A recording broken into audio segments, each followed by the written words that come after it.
Radio Sucesos.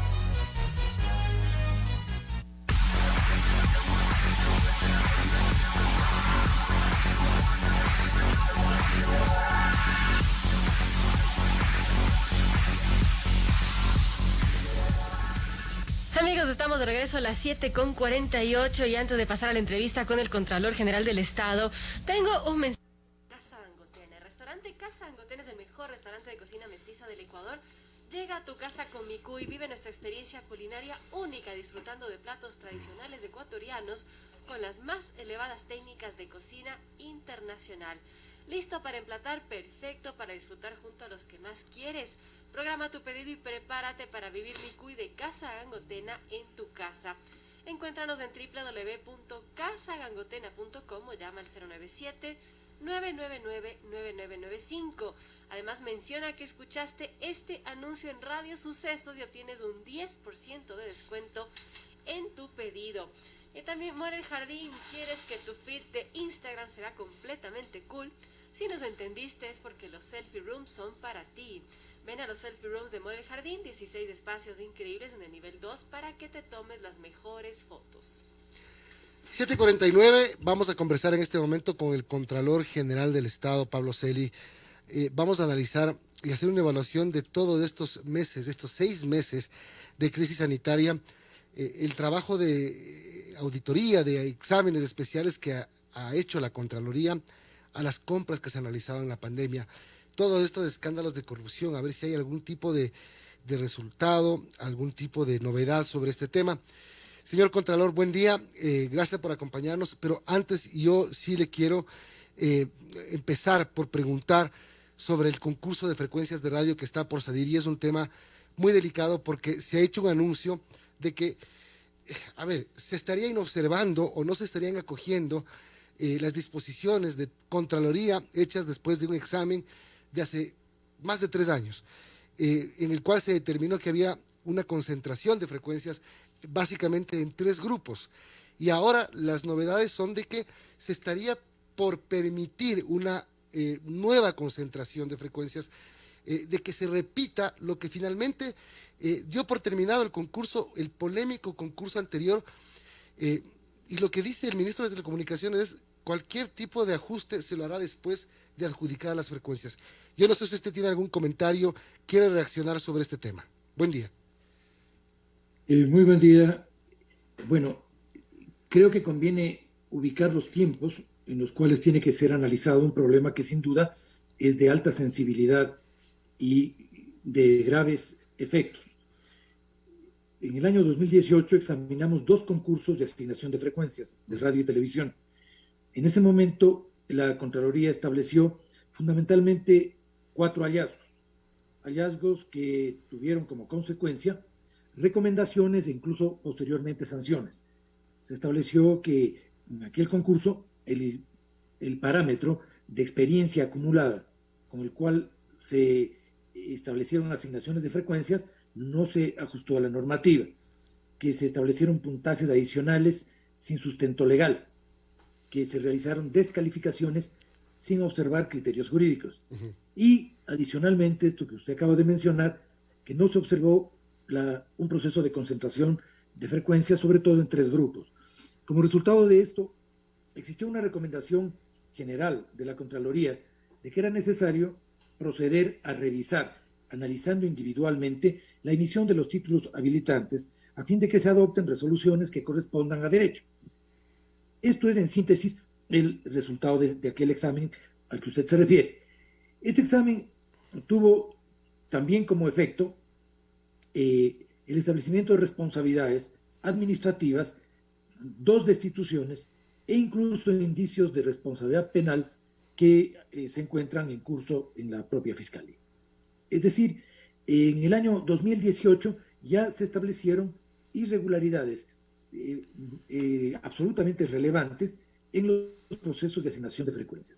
En el año 2019 realizamos un examen de seguimiento a estas recomendaciones y al constatar de que no se habían efectuado, no se había cumplido con las recomendaciones establecidas por la Contraloría procedió a establecer responsabilidades administrativas sobre 8 miembros del directorio de Arcotel y de Cordicom, responsabilidades que incluyeron la destitución del presidente del directorio de Arcotel.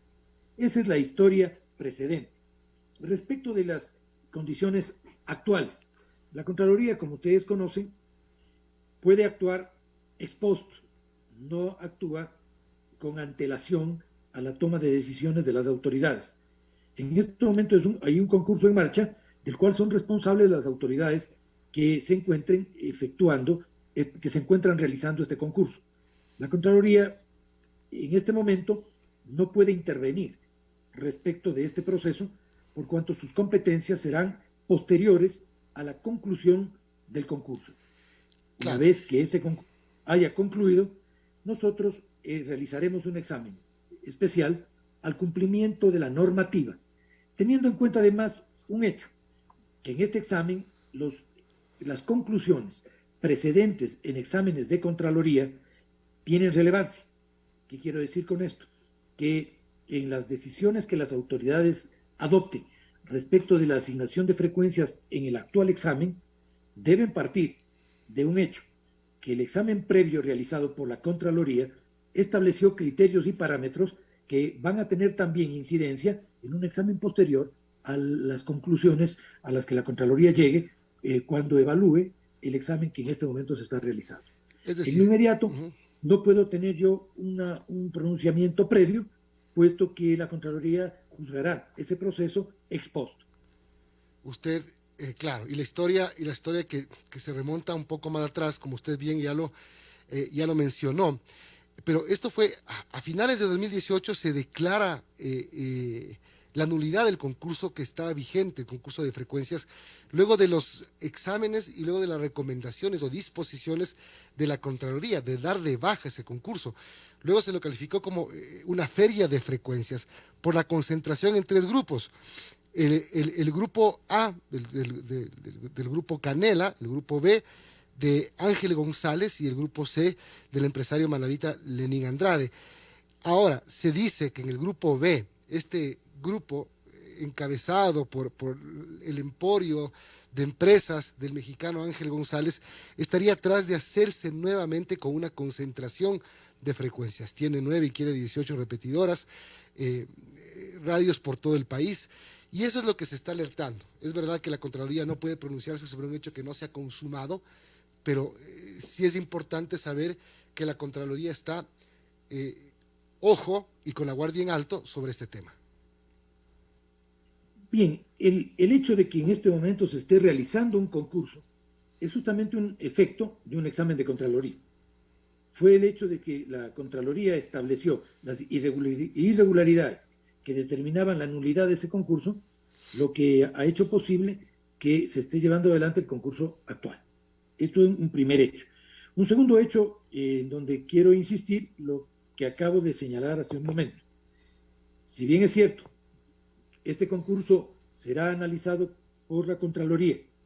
Una vez concluido, no es menos cierto que es muy importante que las autoridades, en el proceso de adopción de decisiones, tengan en cuenta que los criterios de análisis y de evaluación que sirvieron de base para el juzgamiento del concurso anterior serán similares a los que se lleven adelante en relación con este concurso.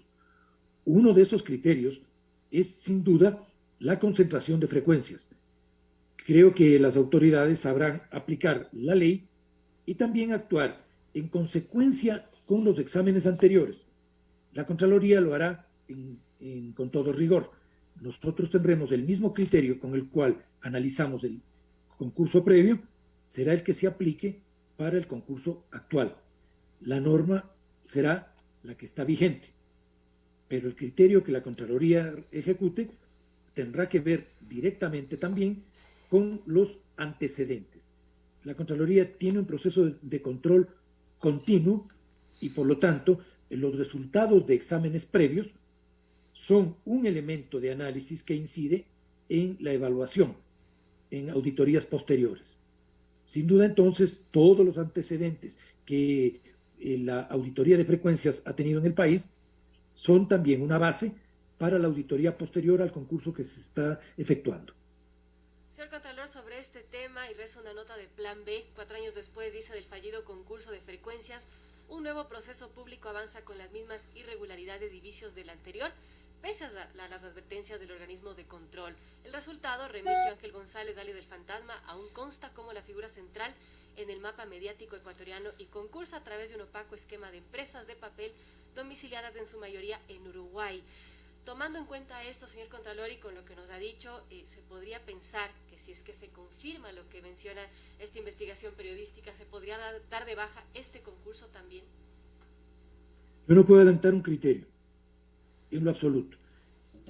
Ratificado los criterios con los cuales se han analizado concursos anteriores, le insisto en que aplicaremos la ley, en que los controles de Contraloría son continuos, en que las conclusiones a las que arribamos en exámenes anteriores tienen incidencia en la evaluación de procesos posteriores cuando éstas no se han aplicado.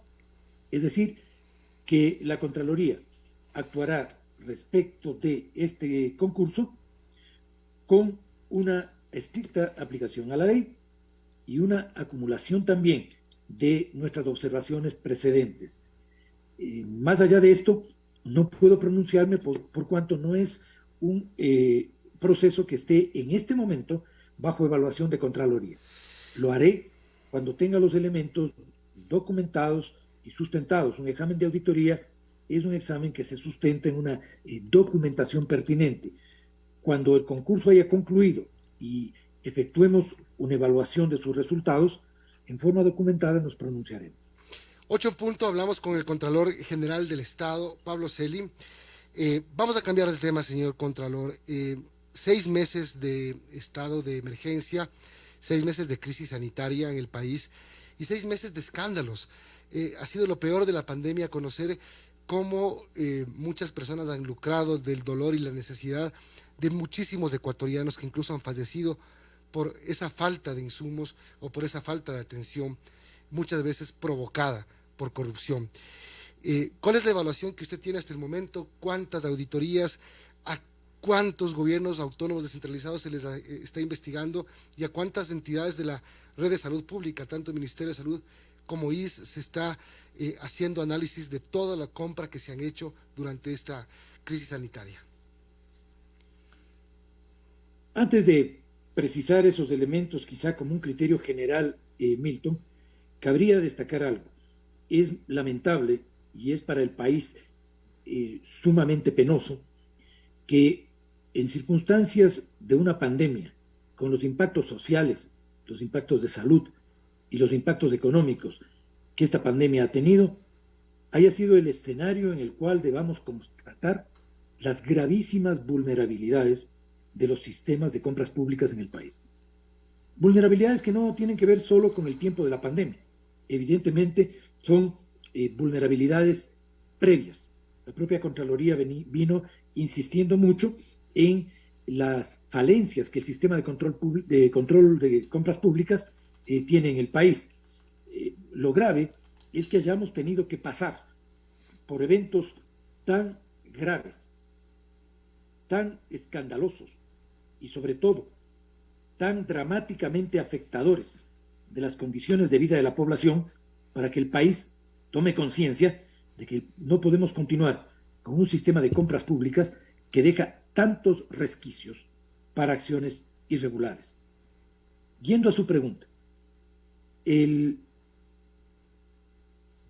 quizá un poquito antes de esto, para encuadrar mi respuesta. Nosotros como Contraloría tenemos una conclusión general. Es indispensable impulsar reformas radicales a la ley al sistema y a la ley que rige las compras públicas. Yo lo he señalado en la Asamblea Nacional. La Contraloría ha planteado un conjunto de reformas indispensables. Hay una primera que es fundamental porque está ligada a la constatación de irregularidades. El país no puede permitir y tiene que establecer un recaudo legal que empresas cuya razón social y cuya actividad no corresponde con su objeto tributario y no corresponde con las características del producto demandado, sean objeto de asignaciones de concursos de compras públicas. Y esto no puede quedar a la discrecionalidad y mucho menos al abuso y a la ilegalidad. Tiene que quedar normado. En el país debe establecerse la obligación legal de que la empresa que oferta tiene que tener una doble coincidencia. La coincidencia de su objeto social con su objeto tributario y la estricta correspondencia de su objeto social con la naturaleza del contrato por el cual opta. Este es un primer punto. Esto para un concurso, no importa si es en condiciones normales o en un estado de emergencia, porque lo que se ha hecho es aprovechar las emergencias para hacer todo lo que se hace. Sí, y bien que me lo señala Milton, porque ese es otro de los aspectos señalados en las propuestas de Contraloría a la Asamblea. Los regímenes especiales no pueden violentar la norma general de la compra pública. Pueden tener un régimen especial de procedimientos de tiempo, temporales, para acelerar, pero no pueden irse por sobre la norma general. Esto es el otro aspecto que lo hemos observado. Nosotros planteamos que de manera general los regímenes especiales en el país fueron utilizados, no solo en pandemia, mucho antes, 10 años viene utilizándose los regímenes especiales como un recurso para aligerar los requerimientos legales, para irse más allá de la norma.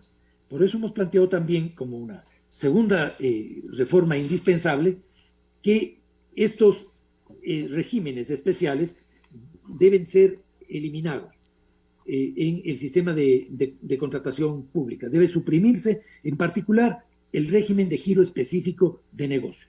Este es un punto que lo hemos señalado también. Pero las reformas que hagamos a la ley de contratación pública, si no van de la mano con reformas al control sobre esa contratación, no van a tener mayor eficiencia. Por eso hemos planteado que a la Contraloría se le debe restituir la capacidad de control previo y también la administración del registro de contratistas incumplidos. Por ejemplo, en el concurso de frecuencia que usted acaba de mencionar, sería excelente que la Contraloría pueda emitir un informe previo a ese concurso. Hoy no lo podemos hacer. Esto que usted me demandaba en la pregunta inicial es justamente un efecto y una consecuencia de que la Contraloría haya perdido la capacidad de control previo. Y nosotros estamos planteando la necesidad de restituir esa capacidad, entre otras reformas. Pero estas son las esenciales. Pero para no dejar en el aire su pregunta, que es la que provocó mi reacción que tiene que ver fundamentalmente con insistir que más allá de las sanciones, de todo lo que voy a mencionar, es indispensable corregir el marco que hace posible las irregularidades. Nosotros hemos realizado 275 auditorías relacionadas con adquisiciones en pandemia. Estas 275 auditorías se llevan adelante en toda la red hospitalaria del país, 94 en salud pública, en el ministerio, en unidades hospitalarias o centros médicos adscritos, 41 en el IES, 3 en el ISPOL, 1 en el ISPA.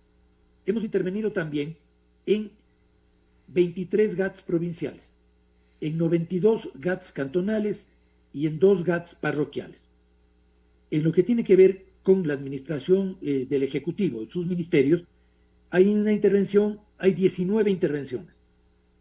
Este conjunto de intervenciones de la Contraloría han devenido en responsabilidades tanto administrativas, civiles como penales. Hay 29 indicios de responsabilidad penal por la compra de medicamentos, por la compra de insumos, por la compra de dispositivos, por procedimientos de salubridad y adquisición de insumos de desinfección, por adquisición de pruebas rápidas y pruebas de PCR de COVID, para plantearlo de manera general, porque detallar las casi 300 auditorías es muy complejo. Pero mirándolo de manera general, para que el país pueda tener una idea de por dónde van las irregularidades. En la mayor parte de casos se presentan proformas sin consulta de precios y procesos anteriores en compras públicas. Hay una invitación directa a proveedores hay proveedores seleccionados que no están registrados para comercializar el tipo de productos que venden. Hay registros de actividades comerciales que no tienen relación con los servicios solicitados, ni con sus gravámenes impositivos. Hay irregularidades en los certificados que validan la experiencia de los contratistas. Hay falsificación de garantías. Hay una ausencia de procesos de verificación de costos. Todo esto nos llevaría a señalar de manera general que la pandemia sirvió lamentablemente para un direccionamiento de procesos y para que en ese direccionamiento se hayan violentado prácticamente todas las normas de contratación pública, las que controlan la naturaleza, el objeto del contrato. Aquí no ha habido ninguna planificación, no ha habido ningún control presupuestario, normas que controlan, por lo tanto, la propia formulación y sustento de la contratación están violentadas las normas de calificación de proveedores y están violentadas las normas de asignación de contratación. Los tres momentos que supone un acto contractual han sido violentados lamentablemente en los casos que la Contraloría ha tenido que intervenir en este proceso de pandemia. 8:09, hablamos con el Contralor General del Estado, Pablo Celi. El Contralor, yo le quisiera cambiar de tema debido al tiempo también. Me gustaría topar ese tema del Consejo Nacional Electoral. Y bueno, el Consejo Nacional Electoral le hizo caso, acogió la recomendación de Contraloría y eliminó a los 4 movimientos políticos. Sin embargo, todavía no ha acogido ciertas recomendaciones como implementar correctivos en el sistema de transmisión y procesamiento de resultados, tomando en cuenta que ya ha pasado un año entre las elecciones seccionales del 2019 y estas que se vienen ya para 2021. ¿Qué usted le recomendó al CNE hacerlo, pero todavía esto está pendiente? Sí, se trata de dos exámenes diferentes, aunque en unos aspectos tienen materias complementarias. El examen, el primero al que usted se refiere, fue un examen de seguimiento a una observación realizada por la Contraloría que señaló las irregularidades del registro de organizaciones políticas. El Consejo Nacional Electoral, frente a esto, tenía dos momentos. Un primer momento, el examen inicial, donde debieron haberse corregido esas irregularidades. No lo hicieron. Esto dio lugar a un examen de seguimiento con una predeterminación sancionatoria. Hoy, el Consejo Nacional Electoral ha tomado decisiones respecto de este segundo examen, del examen sancionatorio al no cumplimiento de una recomendación.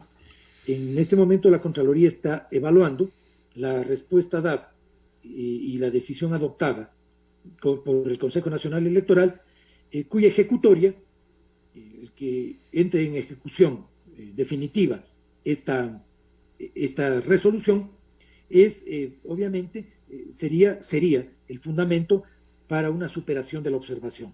Estamos a la espera precisamente de una evaluación de esta decisión y de su ejecución para tomar una decisión definitiva. Esto es lo que tiene que ver con la primera parte.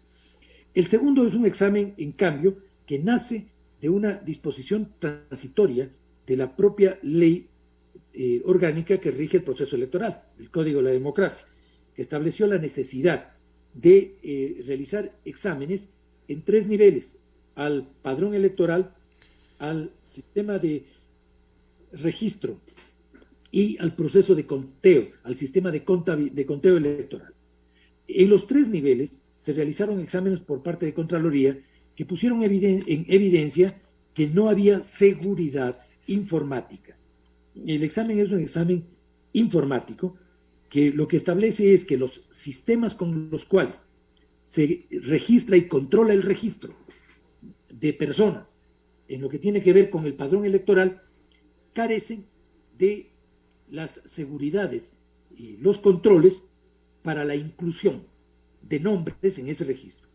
Se constató que el registro tal cual como está admite un registro de fallecidos, un registro de menores de edad, registro de miembros de las Fuerzas Armadas y de la Policía.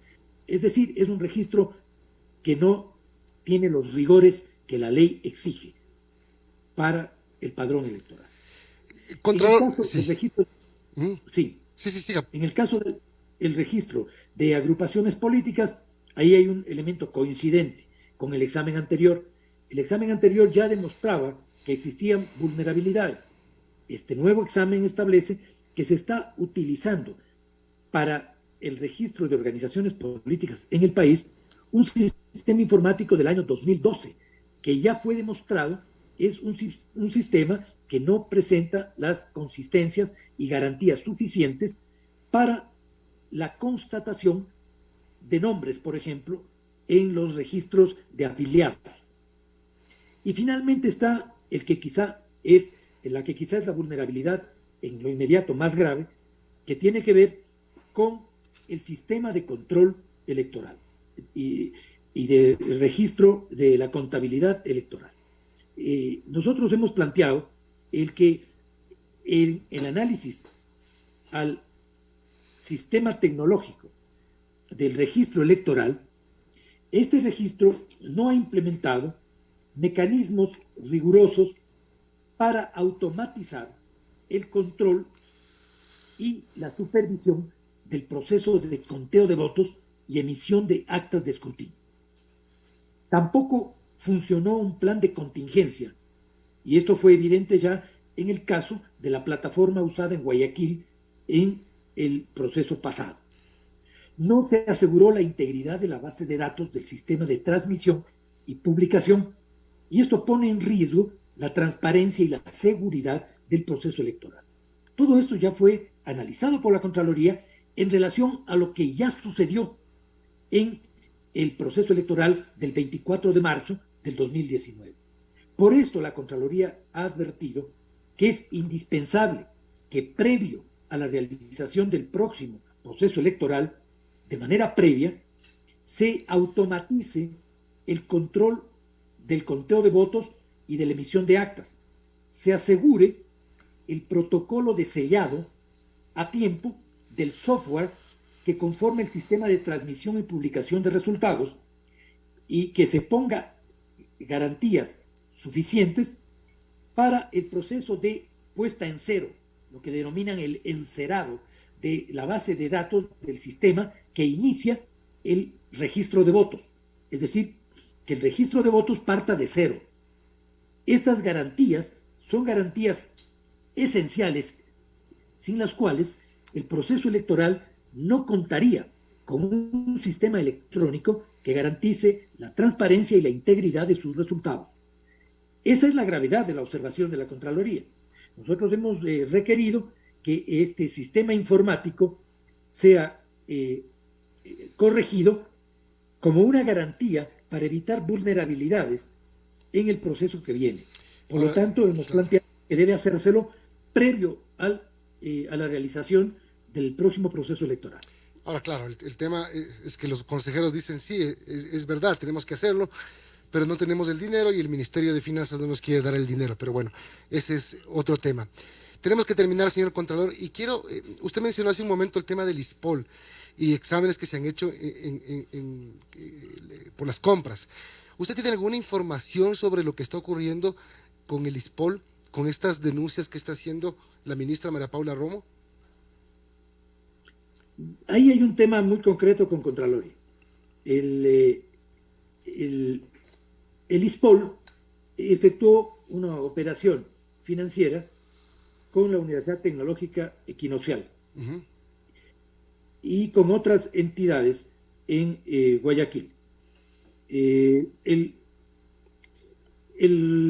ISPOL requirió a la Contraloría que ejerza su facultad coactiva en aquellas entidades que carecen de unidades para ejercer por sí mismas la competencia coactiva. Por ley pueden requerir a la Contraloría que lo haga. En este sentido, la Contraloría ha emitido un título de crédito, $7.050.000 a la Universidad Tecnológica Equinoccial. Y esta emisión de este título de crédito tiene que ver con un requerimiento de cobro que realiza, en este caso, a través de la Contraloría, el ISPOL. En el ISPOL se están realizando, esto tiene que ver con las denuncias que usted menciona, Ujú. Pero independientemente de eso, también en el ISPOL se están realizando otro tipo de exámenes que tienen que ver incluso con temas de adquisiciones durante la pandemia. Bueno, hoy va a haber una rueda de prensa en el Palacio de Gobierno al respecto de este tema de ISPOL, que seguro se va a ir desenredando todavía más. Gracias, señor Contralor, por habernos acompañado el día de hoy y por toda la información que nos ha compartido. Buen día. Muchas gracias. Gracias, señor Contralor. El Contralor General del Estado, Pablo Celi, con nosotros. Hemos hablado del tema del concurso de frecuencias. El Contralor ha dicho que no puede pronunciarse antes de que el concurso se realice, a la expectativa de lo que se está haciendo y que inmediatamente el concurso se realice, lo que va a haber es un nuevo examen a lo que se está haciendo, pero primero tiene que consumarse. Segundo, el tema de casi 250 auditorías que se han realizado durante la época de pandemia a la red de salud, incluido el Ministerio de Salud y los hospitales del IES, y también el gobierno